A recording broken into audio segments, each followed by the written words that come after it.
The Chinese government has banned all depictions of gay people on television. The government says the move is part of a cultural crackdown of, quote, vulgar, immoral, and unhealthy content. Chinese censors have released new regulations for content they say exaggerates the dark side of society and now deems homosexuality, extramarital affairs, one-night stands, underage relationships, showing cleavage, and even reincarnation as illegal on screen. The government says the TV shows must not under any condition undermine social stability.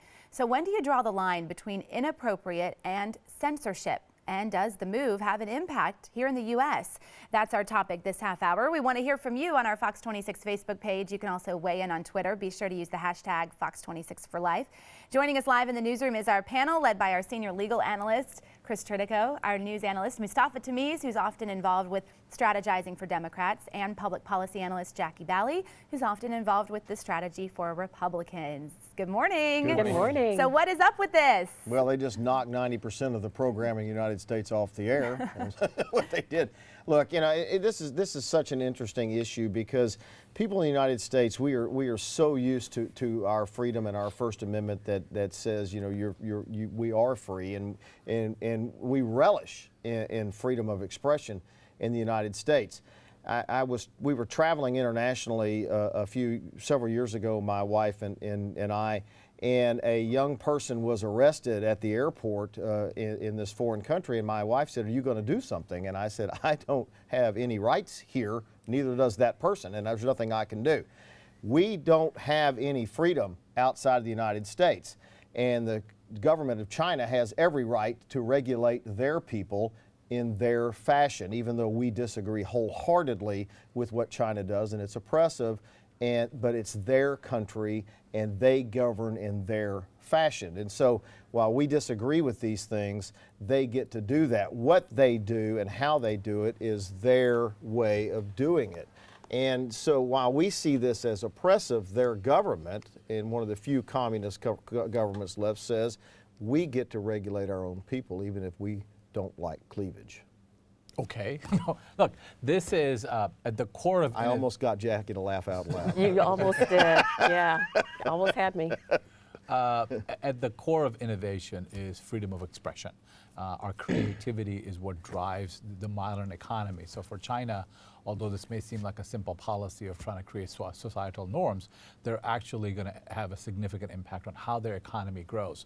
And their economy since the 1970s has brought, you know, from 85% poverty to 13% poverty. They've brought hundreds of millions of people out of poverty by, you know, opening up their markets. And once you start opening up the markets, then once you start democratizing capital, then you can't push it back. And I think they're going to have a lot of trouble with it. That is going to be a problem for China. The internet has changed the world for everyone. While before the internet, you could keep all of this stuff out of the hands of the people. You can't do that anymore. And we have to remember that this is more than just censorship for China. This is a belief system. Up until 1997, it was a crime to be a homosexual.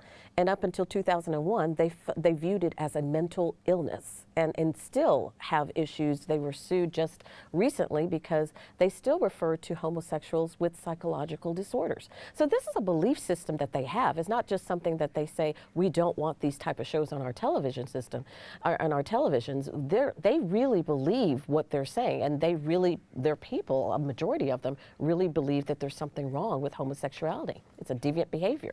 Well, the funny part about this is that, you know, although we kind of look at China this way, you know, we have the same issues here. There are people in our country that have the exact same views, right?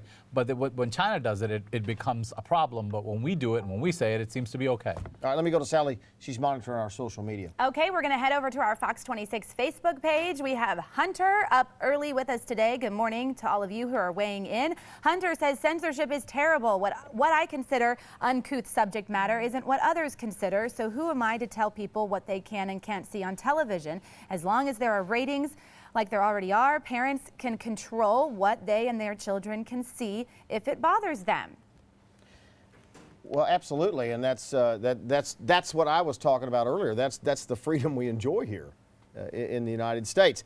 That's not what that's not what any other country necessarily has to follow, and that's That's the issue. China is one of those very oppressive governments who wants to control, closer to North Korea, I would imagine, that wants to control every aspect of the lives of their people.